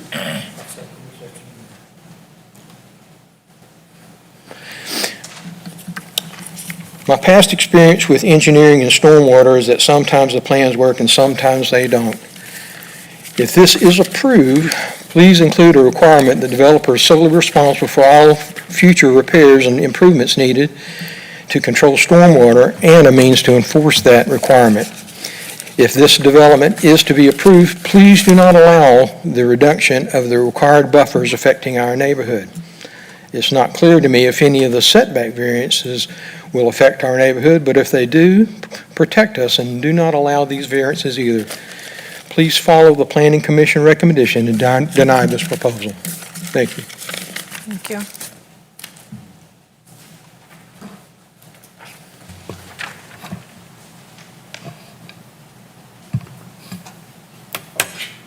Hi. You can take it with you, but I don't know what you're going to do with it. Hi, my name is Joy Shoup, and this is my husband, Paul Shoup, and we live in the house right next to where this is all going to happen. That, on that diagram, the house that was colored in red, that's our house. That's our house. 1363. You're coming right into our yard. And so, with the increased traffic, and he so eloquently pointed out, they want to turn left because Duluth Highway is divided by a curb. Right. They're going to come by through our house.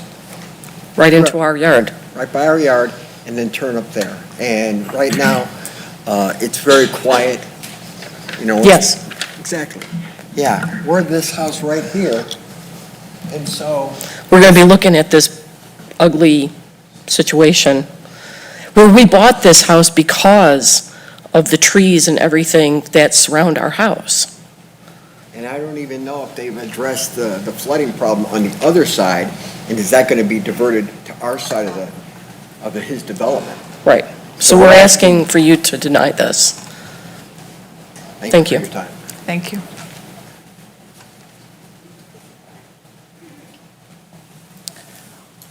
All right. Any other comments in opposition? Just one comment at a time, ma'am.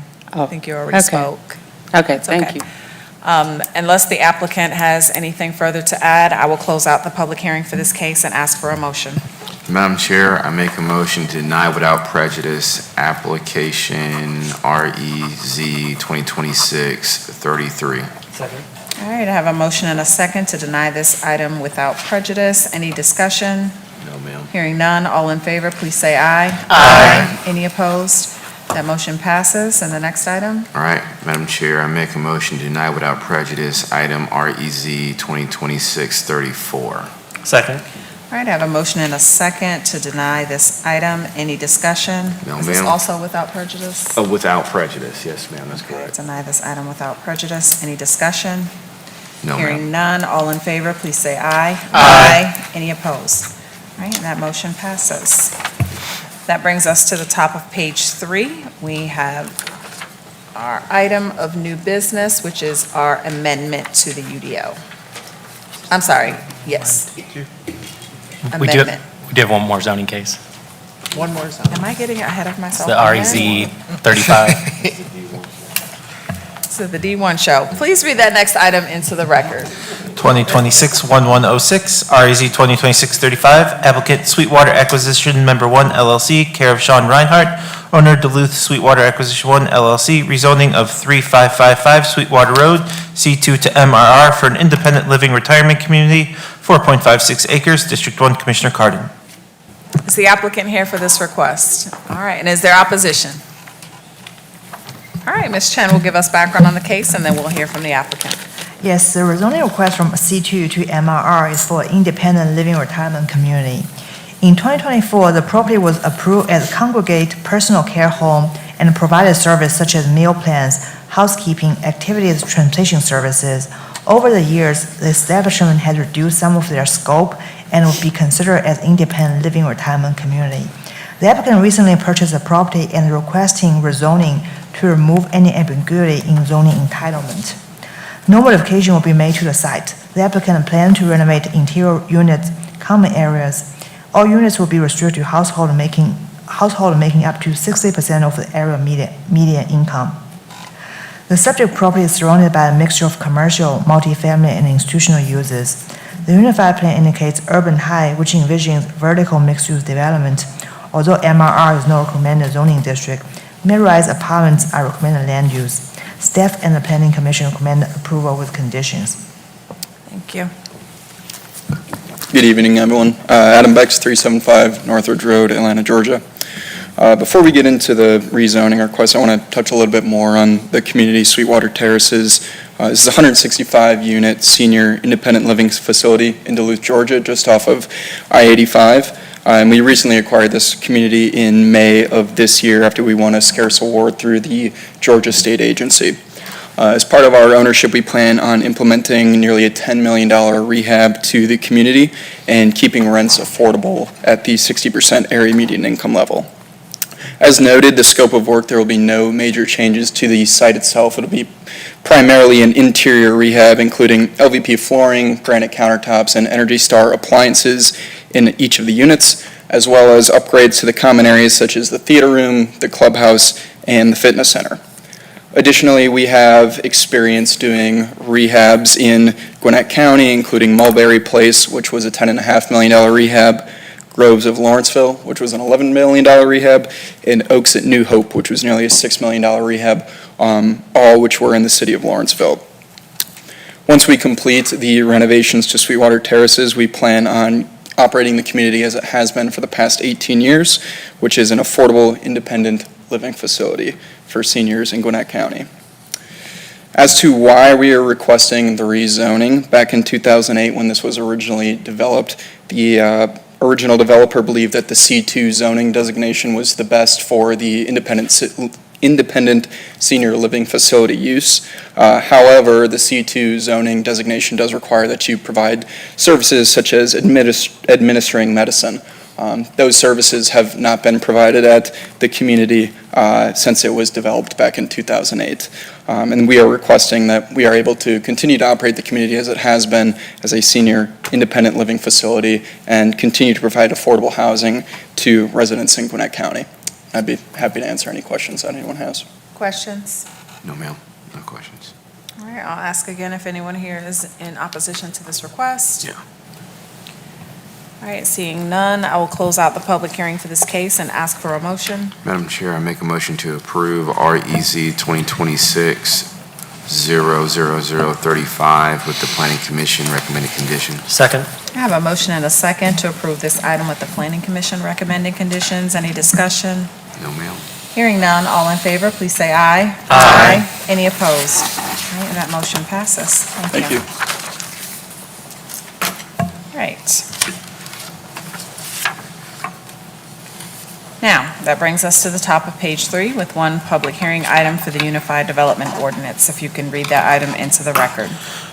2026-1107 UDOA 2026-1, approval of an amendment to Title I, Chapter 110, and Title II, Chapter 214 of the Unified Development Ordinance, an amendment to the official Gwinnett County zoning map by inserting new definitions and a new section, 214-30, Daily Community Overlay District, and amending the official Gwinnett County zoning map to designate the Daily Community Overlay District. A copy of the proposed text amendment is available in the Gwinnett County Clerk's Office and the Superior Court Clerk's Office located within the Gwinnett County Justice and Administration Center for the purpose of public examination and inspection. Thank you. Is anyone here wishing to speak in favor of this item? Is there any opposition to this item? Madam Chair, I have questions. Is that okay? This is a public hearing, so we can only hear comments. Okay, So if you have a comment, you can make a comment, but this is would not be a back and forth. may I make a comment? You may make a comment. Just remember to state your name and address for the record.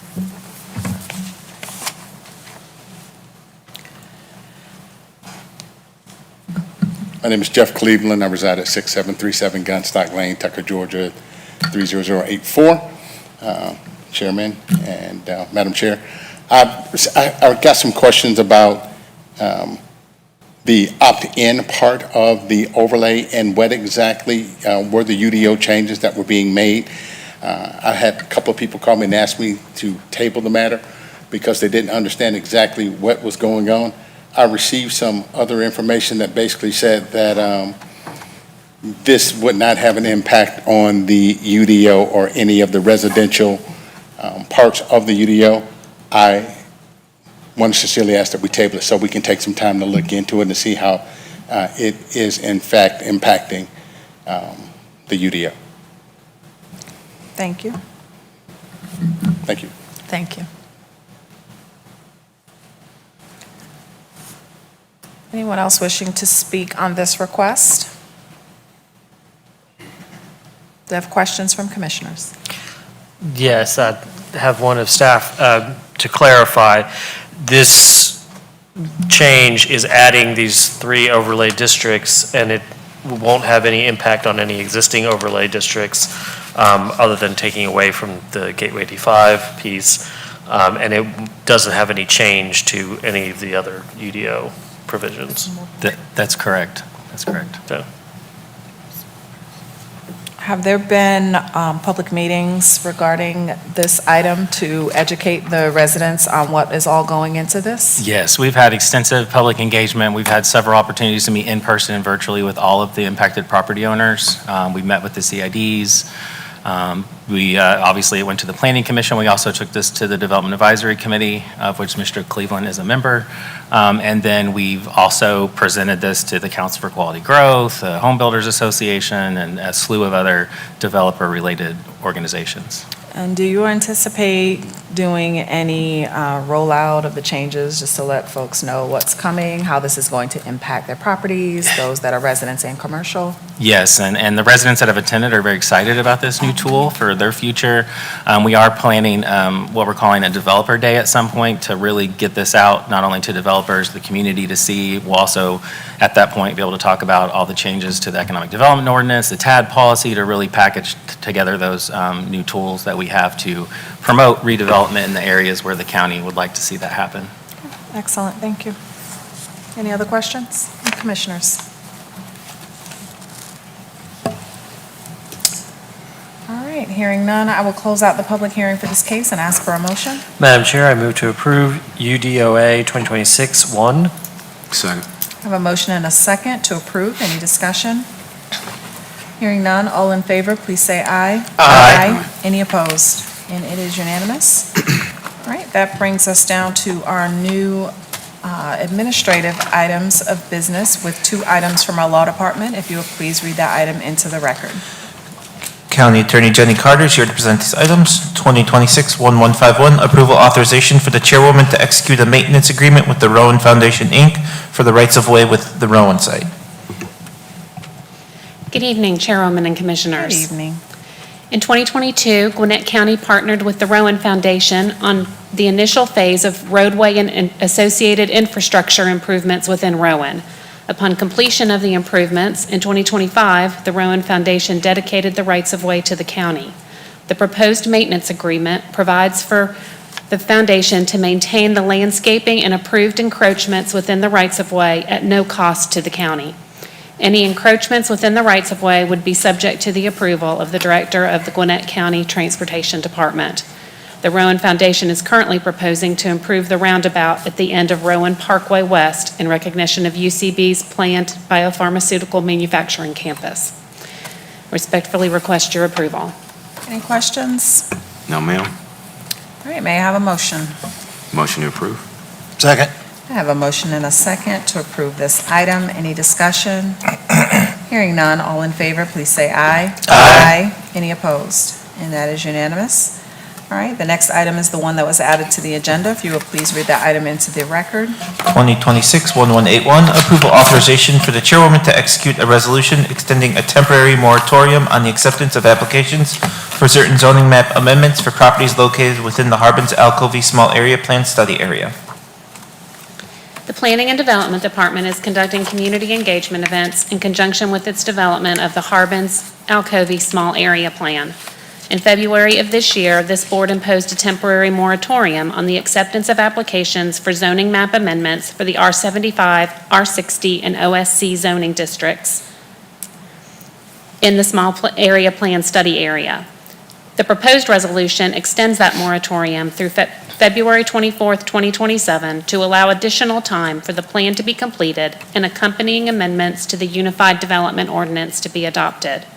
Based on community input received through the planning process, the resolution also expands the moratorium to include the R100 zoning district. And your approval is respectfully requested. May I have a motion? Motion to approve. Second? All right, I have a motion and a second to approve. Any discussion? Hearing none, all in favor, please say aye. Aye. Any opposed? And that motion passes. Thank you very much. Thank you. All right, we now have several items of administrative new business from Planning and Development. If you would please read that first item into the record. Planning and Development Director Matt Dickinson is here to present these items. 2026-912, award RP 626, provision of professional on-call planning services on the multi-year contract to multiple vendors. The initial term of this contract shall be August 25th, 2026 through December 31st, 2026, amount not to exceed $60,000. This contract may be automatically renewed on an annual basis through December 31st, 2030. Total amount not to exceed $1,850,000. Good evening, Chairwoman and Commissioners. Good evening. Good evening. This contract will enable the department to engage a team of professional consultants to support community and infrastructure planning initiatives.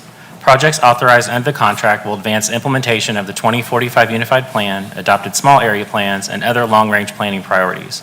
These on-demand services will provide the flexibility and responsiveness needed to proactively plan for and support community and infrastructure investments. Any questions from commissioners? No, ma'am. May I have a motion? Motion to Second. All right, I have a motion and a second to approve. Any discussion? Hearing none, all in favor, please say aye. Aye. Any opposed? All right, and that motion passes. Next item. 2026-1030, award RP 1326, provision of short-term rental monitoring and license administration on the multi-year contract to As of Our Audit Solutions, doing business as of Our Government Solutions.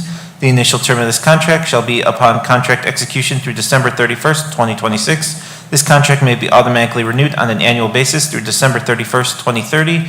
Total amount not to exceed $415,000. This contract is funded by a Gwinnett County imposed fee to be paid by short-term rental owners. In April, the Board of Commissioners adopted a new short-term rental ordinance requiring short-term rental owners to obtain an annual license. This contract will enable the department to leverage an experienced service provider to administer the rental licensing process, including accepting and reviewing applications, collecting fees, and issuing licenses. The service provider will also monitor short-term rental activity throughout unincorporated Gwinnett to identify trends and support compliance with the ordinance. All fees collected through the licensing process will be retained by the service provider as compensation for services provided under this contract. No county funds will be expended. Motion to approve? I have a motion and a second to approve this item. Any discussion? Yeah, just a Hearing- quick question. Okay. Actually, yeah, from what you said, is this company going to be in charge, like, to be on the lookout for and let us know? So Yeah, they'll monitor all the typical posting sites and make sure they have licenses, and they'll reach out with the initial request that they apply for a license in Gwinnett. Oh, very good, thank you. Any other discussion? Hearing none, all in favor, please say aye. Aye. Any opposed? All right, that motion passes. All right, next item. 2026-1099, approval authorization to adopt a resolution updating the land development and other services fee schedule.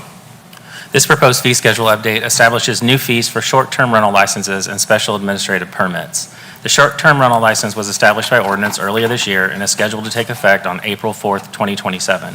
In addition, the county has experienced an increase in special administrative permit applications under existing overlay districts and anticipates additional demand as the daily community overlay is implemented.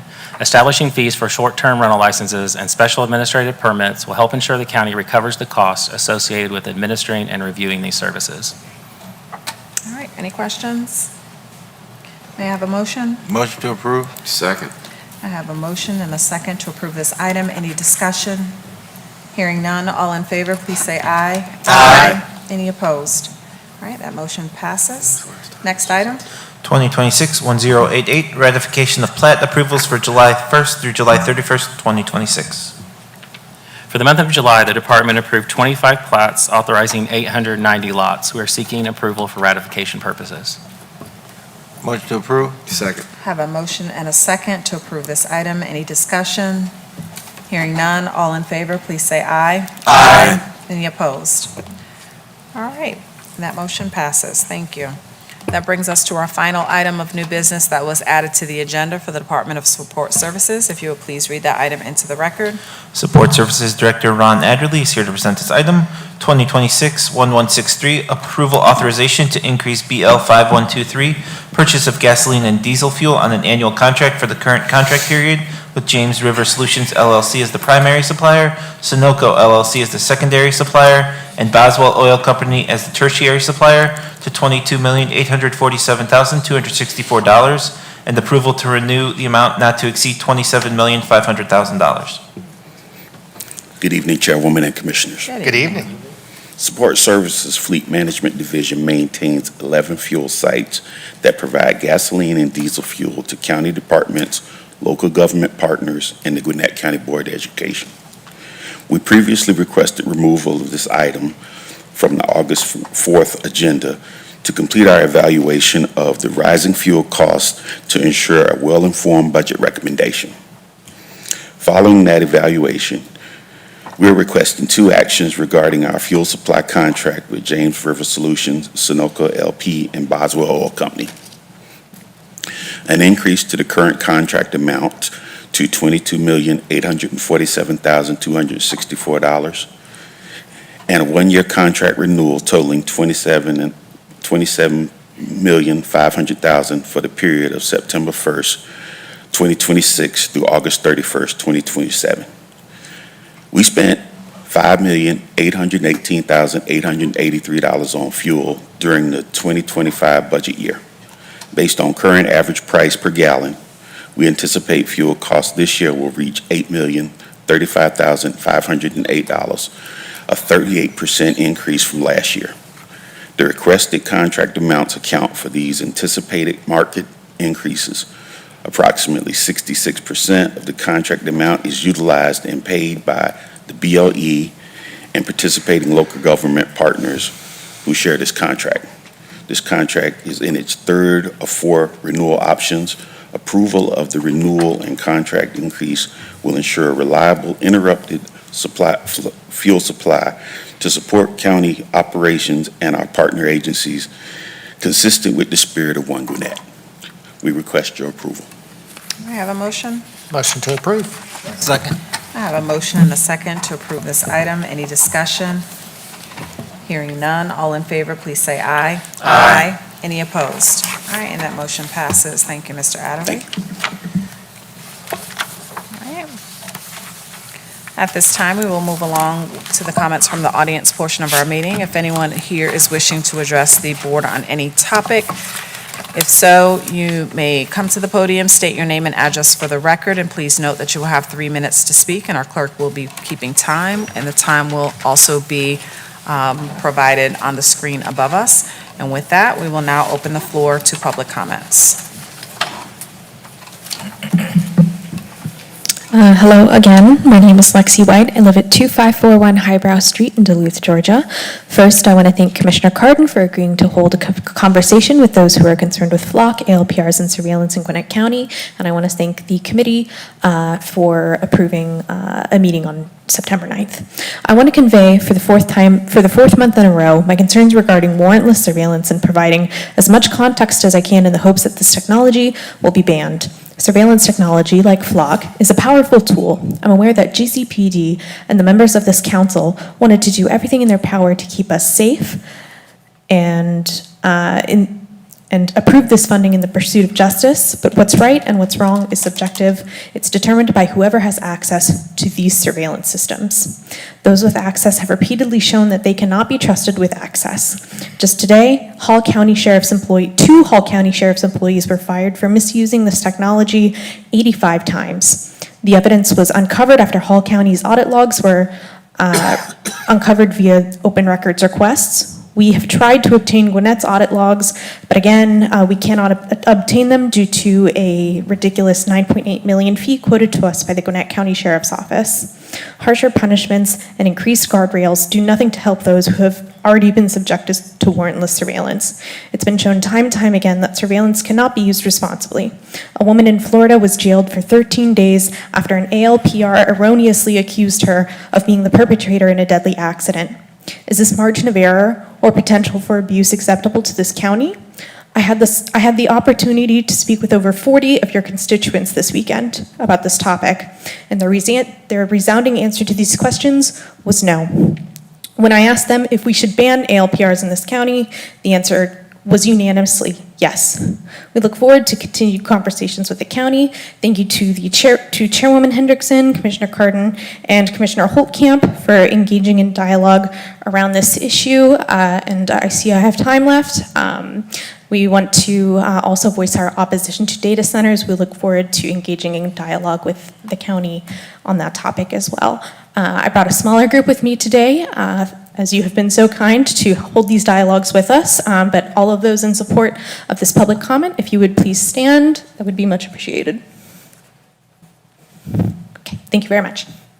Thank you.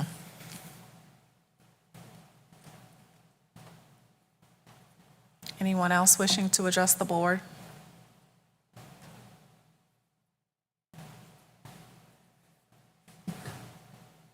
Hello, my name is Manuel Antonio Bonilla, 972 Glen Chase Drive. So I'm here for, because one of my members passed away a couple of weeks ago, July 22. It was basically because of a race. There was a car going 93 miles per hour, allegedly. 93, a motorcycle going 70 miles per hour. We've been trying to let y'all know we need at least a light there for, to slow it down, and we also need like a sidewalk because across the street we have Waterford. It's a community pool, tennis court. We do it for the community. So basically, I'm a director. I have over 350 houses. I'm also the president of Glen Meadows. I'm asking again. I barely moved into that neighborhood 2 years ago, but in 2 years, I fell in love with the neighborhood. I fell in love with the people. 75% of the neighborhood is older people, so we need the light. We need the light. My partner been trying to reach Mr. Kirkland for some reason. I don't know if it's a sign from God, but her name was Kirkland too, Susan Kirkland. We've been trying to reach you, but no answer. You haven't been answering your phone calls. What my partner been telling me, we need a light there. Maybe this time it's her. Maybe next time it's gonna be a bus. Maybe the next time it's gonna be a young kid, or maybe next time it's gonna be a little kid trying to cross the street, going to a pool and the tennis court. So I'm here. I've been here since 6 in the afternoon. I went to work at 5 in the morning. But I don't get paid to do this. But I'm just trying to let y'all know we need a light there. We've been asking. Well, they've been asking over 10, 15 years. I've been asking, this is my first time asking you, if there's any way we could put a light there or in a crosswalk for the kids to travel, to walk across the street. It's located in Old No Cross between Glen Meadows and Parkside. We've been trying to communicate with y'all. The DOT, he came to the meeting. He also agreed. He been doing his best. They actually put like a speeding camera and stuff, but we need a light. It's not only for myself, but for the older people in my neighborhood. That's all I have to say for now. Thank you. You're welcome. Anyone else wishing to address the board?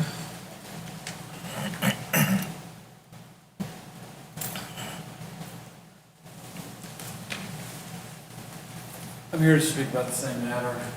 Ms. Kirkland. July 22nd should have never happened. Shouldn't have been allowed to happen. And I have been involved in the community since I built my house there, or bought my house there 32 years ago. And I have approached the commission on numerous occasions, going back as far as F. Wayne Hill, through Bannister, through Charlotte Nash, all of those administrations, and all of them came back with, we don't have a justification to warrant that, and more specifically, mortality and morbidity tables do not reflect any deaths at that intersection. We knew that July 22nd was going to come. We didn't know when, because we had to rebuild our entrance sign 3 or 4 times over the past 30 years by people getting T-boned when exiting, trying to turn left out of our neighborhood. Although it didn't kill anyone until now. Now it's happened. And the prior victim of a T-bone accident from somebody exceeding 80, 90 miles an hour right into the side of a young lady, it put her into rehab for 2 years. And, you know, insurance will replace the sign, but insurance can't replace our homeowners. Insurance can't replace the friend, the neighbor, the confidant, the leader that we had in Miss Kirkland. And now she's gone to us. And I have been before each administration asking for something to be done. As late as last year, June 20, I have a letter that says, we came out, we looked, we did our research, and we're not going to do anything. And if you reference mortality and morbidity tables, we could tell you that's what we're trying to prevent, is a statistic. That's where our focus needs to be. Fine. And let me be clear. I want to recognize Ms. Hendrickson for the phenomenal work that your staff has done. When they became aware of this via a simple email from your office, everybody was calling me directly. I wasn't chasing them. They were calling me, setting up meetings, putting things into motion immediately. I'm talking within hours, not days, not years, not decades. So it's a wonderful thing. Thank you. Thank you.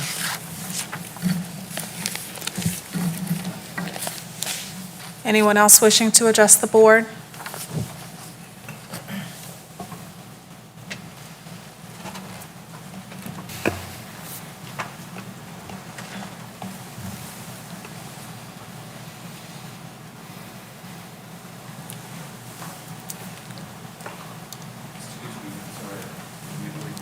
No worries. If there are no further comments, this concludes our meeting for August 25th, 2026. I'll entertain a motion to adjourn. Motion to adjourn. Second. I have a motion and a second to adjourn. All in favor, please say aye. Aye. Any opposed? All right, our meeting is officially adjourned. I thank you all for joining us, both in person and virtually. You all have a great evening.